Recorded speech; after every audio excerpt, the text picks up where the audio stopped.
I'm finally going to complete every single quest in Wynncraft. First half of this adventure is on screen and linked below.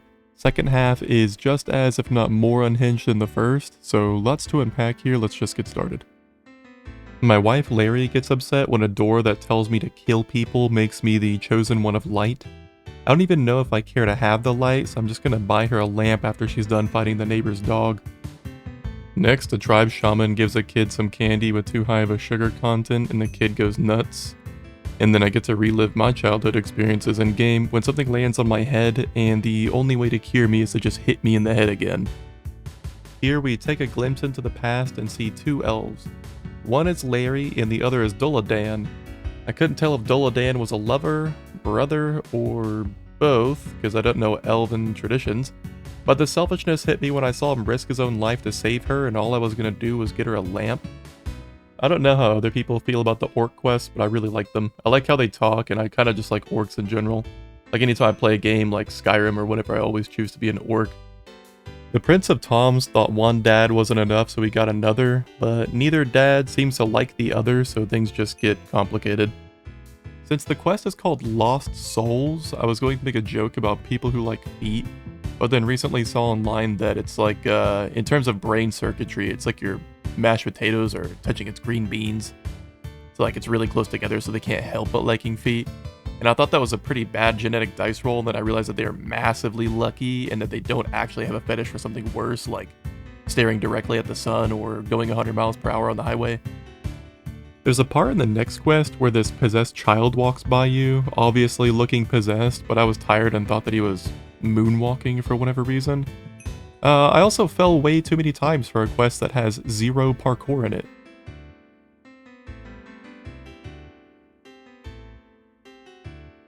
This one was a lot like Puffle Roundup from Club Penguin, but at some point we just get tired of saving the worm cubes and killed them instead.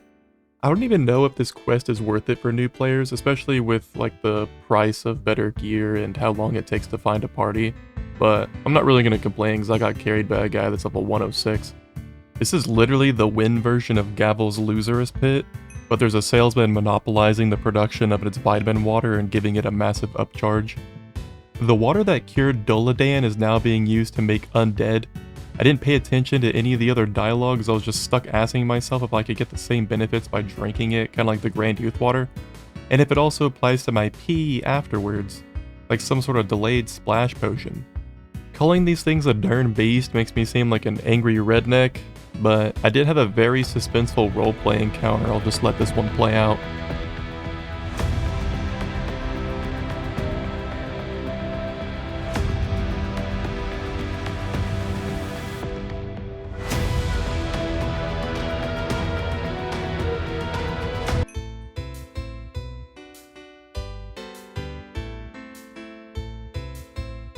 Up until this point, I've been using a melee heavy build with a little bit of Trickster but mostly Shade Stepper, but I just kept dying to this final boss and I didn't know what to do, so against my own will and spirit, I swapped to the Morph set and respec to Acrobat.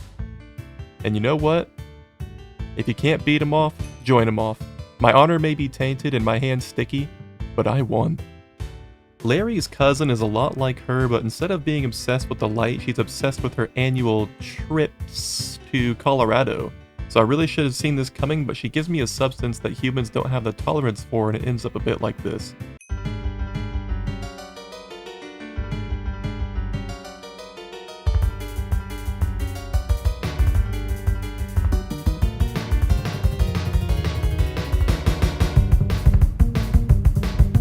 I guess a lot of elves have their own homegrown hobbies, because even the head elf man gives me some canned abyss. Before I knew it, I had a tree telling me about a couple lines that I don't understand. Either way, now my wife is mad that a tree is talking to me and gets violent. Like really violent. This isn't the first time this has happened, and I'm not sure this behavior stems from, but I'm too afraid to ask. Well, you know what? It looks like word got out that I've been partaking in substances with elves. Holy crap, that was actually hard to say. So I had to spend some time in the slammer. I wanted to work on my reputation after getting out of jail, so I helped this little town investigate their bedbugs issue, investigated a murder, and performed a tree prostate exam sponsored by Google Translate. I upgraded my hat, bracelet, and weapon for spell damage so I could finally beat the boss, and I did so but didn't record. I'd be sad, but I'm just glad that this is over. A villager woman cheats on her husband with a nerd named Gavin who tried to immortalize the two and their secret child, but it didn't go too well. In the end, she gets her revenge and then asks me if her baby is dead, and I don't know, so I just say yes. Cornbread commits some crimes to help his sick relative, and I get to choose whether to turn him in or lie and act like I don't know anything, but I'm a religious man, so I'm just gonna pray about it. You got lucky this time, Cornbread. On my way to the next quest, I passed by the guild hall displaying the leaderboard for guilds. I couldn't make up my mind, so I just went and did the next quest, which was joining the Half a Mile High Club. I killed Bob, who was already dead but not dead, just a retired animal lover. Either way, I love that there's these parallels between us as the player and Bob while we fill his shoes as hero. Bob has 3 animals he loved and passes power to, and we as the player have 3 pet slots that we can use. After killing Bob, we get a token for one of his weapons, so of course I choose dagger since I'm an assassin. I don't even know if Bob's weapon is stronger than what I was using already. I was under the impression that this was supposed to be OP. Thankfully, a hobbit promised to make me the ultimate weapon, but ultimately lied. To continue the setting of scams, these villagers are trying to sell airship services to a person who can teleport, thinking they need to find their target audience a little better. Alrighty, this is not just for humor anymore. At this point, I am 90% sure that at least one of the devs has had shrooms. This quest is about 2 rivals, and in the end I get to choose if one lives or dies. I wanted to keep my playthrough kinda neutral, and I thought I've been doing too much good lately, so I let him die. But now his rival is sad, and I feel like a bad person. To summarize part 1 and part 2 of Hunger of the Gerts, a small military outpost is like, hey, we are systematically oppressing a minority tribe by cutting their food supply, but they stole from us when they got hungry, so they should probably die. I promptly tattled on them, and they were all fired. I know this sounds like it was the first time I actually paid attention to a quest, but I did not. I looked this up afterwards. The truth is that during the quest I had to put a carved pumpkin on my head as a disguise, but I was busy checking over my shoulder to avoid having my face used as a part of a recent festive online trend. If you know, you know. The big secret is finding out that there's a council of people named after trees that haven't told anybody about another guy on the council named after a tree, and big shocker, a tree underground. We tracked down someone who stole a teleportation scroll like it's some big deal and they aren't already sold in literally every city, even some of the small crappy ones. This is the reason I haven't taken Cherithaniel out of his Pokeball since the same quest that I got him. But speaking of Cherithaniel, check out my player-owned house. Kind of a big deal. I was looking forward to the romantic climax of Larry and I's relationship in the final part of this questline when all of a sudden her and Michael created some tension and I feel like a third wheel.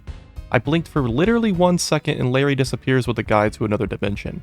I checked my phone and her location was off, so I guess I'll see her at home when I clock out from questing. All I remember was vandalizing an entire peak to be purple and then getting carried away while having a seizure. This quest is very long and you need a group of 4 people to complete it. I joined Sway's group since it was public, but the man wanted to see some credentials before embarking on this long journey.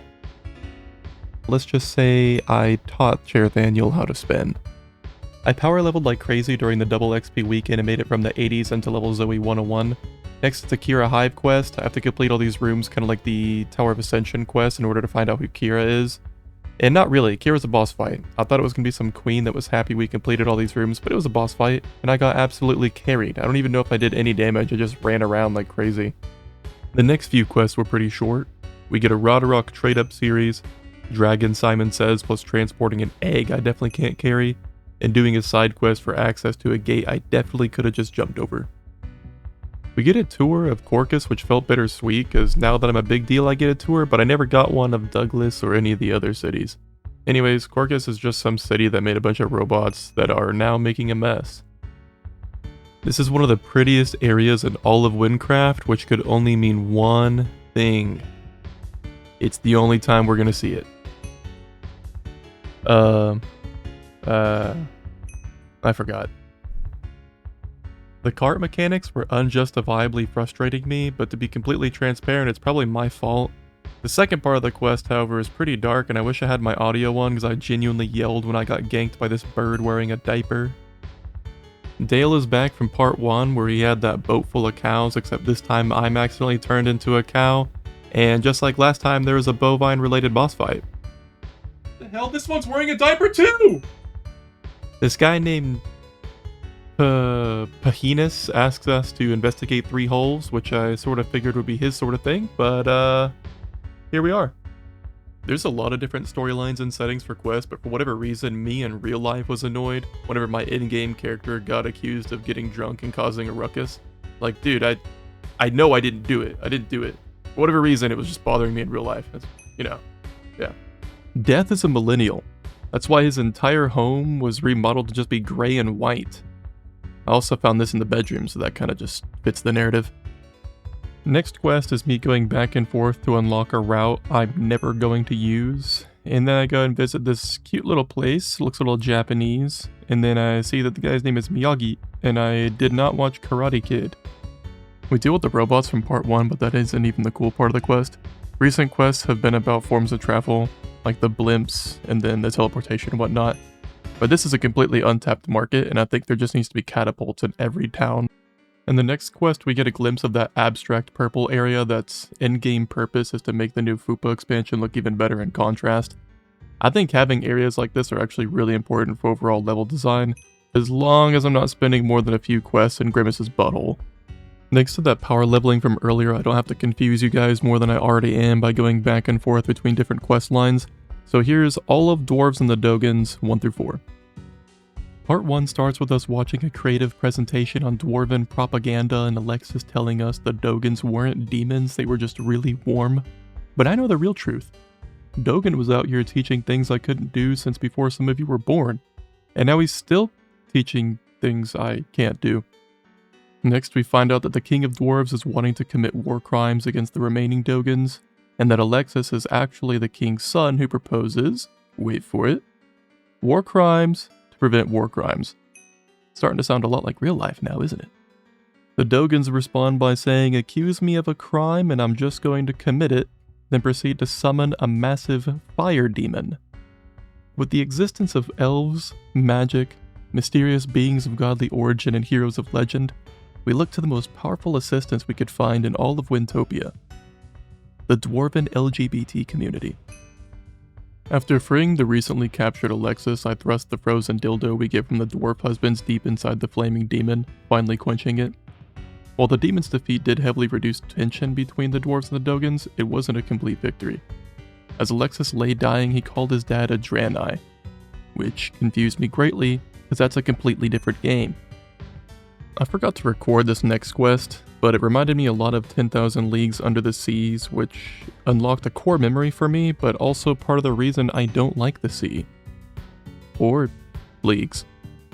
This bird girl needs my help making some magical machine, but starts saying very inappropriate things once we start getting somewhere.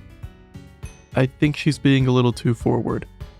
I spent way too long looking at the snow on this receptionist's desk, thinking it was a reference to something else given the track record of whoever writes these quests, but finally realized it's actually just a stack of paper and that was all my fault.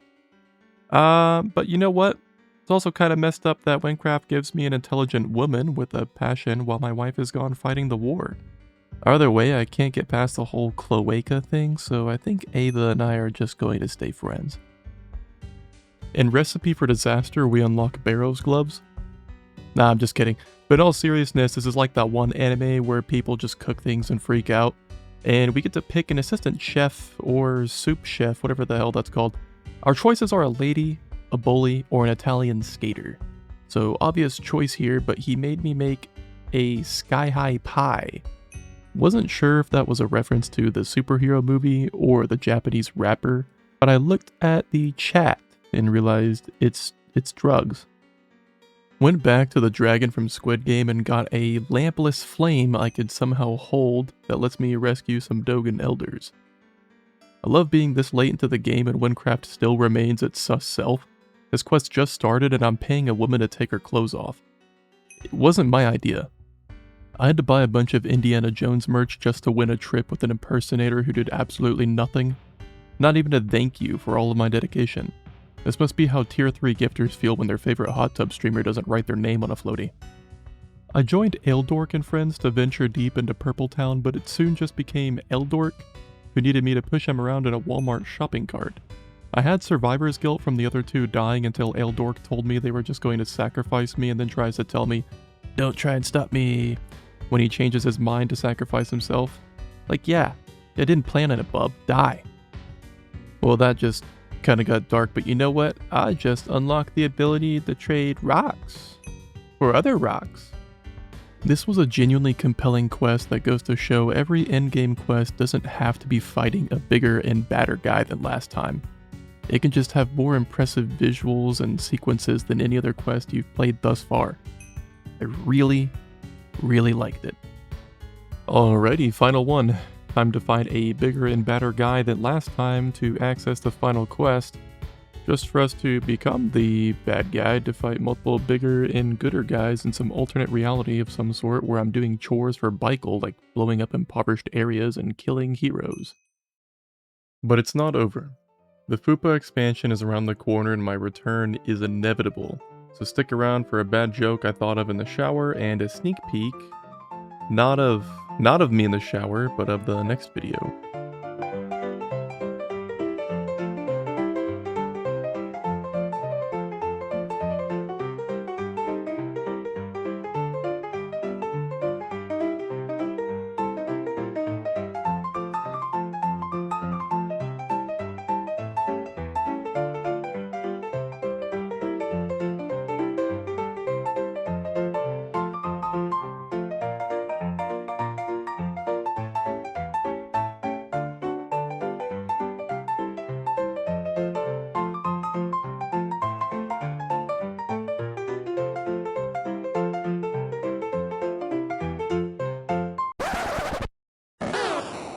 What the f-